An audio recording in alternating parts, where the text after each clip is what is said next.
రాజకీయం ఓ మహా నాటకం. అయితే రాజకీయానికి కూడా హద్దులు ఉంటాయి. పిల్లలపై ఆడవాళ్లపై రాజకీయం చేస్తే పాతాళానికి పడిపోవడం ఖాయం.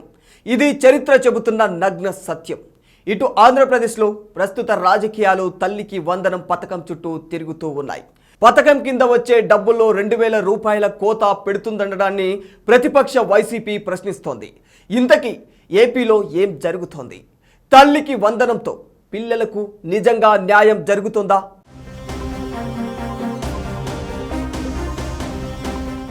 తెలుగు రాష్ట్రం మొత్తం చూసుకుంటే విద్యార్థుల సంఖ్య 87,41,885. ఈ లెక్కలు ఏ పార్టీ చెప్పినవి కావు. కేంద్ర ప్రభుత్వం అంగీకరించే యుడైస్ గణాంకాలు ఇవి.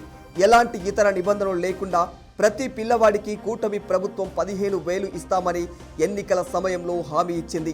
87 లక్షల విద్యార్థులకు 15,000 చొప్పున ఇవ్వాలంటే 13,112 కోట్లు అవసరం వస్తుంది. కానీ ప్రభుత్వం 8,745 కోట్లు మాత్రమే కేటాయించింది. మిగిలిన 32 లక్షల మంది పిల్లల ఆశలను కూటమి ప్రభుత్వం చీల్చేసిందని వైసీపీ అంటోంది. కుటుంబంలో ఒకరికి ఫీజు రియంబర్స్మెంట్ వర్తిస్తే మిగతా పిల్లలకు తల్లికి వందనం వర్తించదట. అంటే కుటుంబానికి చదువు మీద ఉన్న నమ్మకమే శిక్షగా మారుతోంది. కేంద్ర రాష్ట్ర ప్రభుత్వాల ఉపకార వేతనాలు పొందుతున్న వాళ్లకు కూడా ఈ పథకం వర్తించదట. గ్రామాల్లో నివసించే వారి కుటుంబ ఆదాయం 10,000, పట్టణాల్లో 12,000 మించితే ఈ పథకం కింద డబ్బులు జమ కావన్న ప్రచారం కూడా జోరుగా కొనసాగుతోంది. ఇటు 1000 చదరపు అడుగుల ఇల్లు ఉన్నా, ఒక కారు ఉన్నా, నెలకు 300 యూనిట్లు విద్యుత్ వినియోగించిన తల్లికి వందనం వర్తించదట. పిల్లల చదువులకి ఇన్ని శిక్షలెందుకని ప్రతిపక్ష పార్టీలు దుమ్మెత్తిపోస్తూ ఉన్నాయి. నిజానికి గత జగన్ ప్రభుత్వం అమ్మఒడి అమలులో కఠిన నిబంధనలు పెట్టిందని ఎన్నికలప్పుడు ప్రస్తుత విద్యాశాఖ మంత్రి లోకేష్ తీవ్రంగా వ్యాఖ్యానించారు. అయితే ప్రస్తుతం తల్లికి వందనం అమలు నిబంధనలు చూసి ప్రజలు విస్తుపోతున్నారట.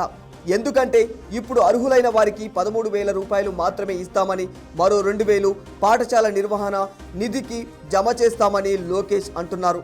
ఇక ఎంతో ఆర్భాటంగా ప్రకటించిన సూపర్ 6 హామీల్లో ఒకటైన తల్లికి వందనంలో అనేక అనుమానాలు వ్యక్తమవుతూ ఉన్నాయి.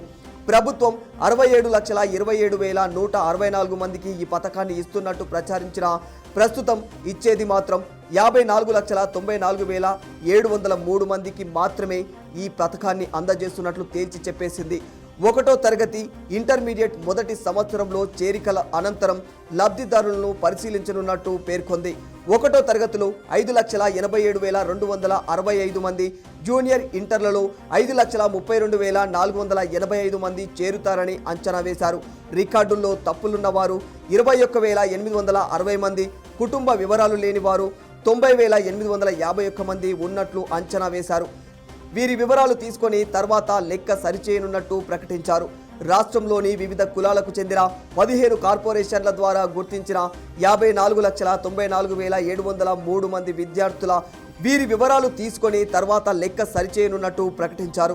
రాష్ట్రంలోని వివిధ కులాలకు చెందిన 15 కార్పొరేషన్ల ద్వారా గుర్తించిన 54,94,703 మంది విద్యార్థుల వివరాలను స్థానిక గ్రామ వార్డు సచివాలయాల్లో ప్రదర్శించి అభ్యంతరాలు స్వీకరిస్తారు.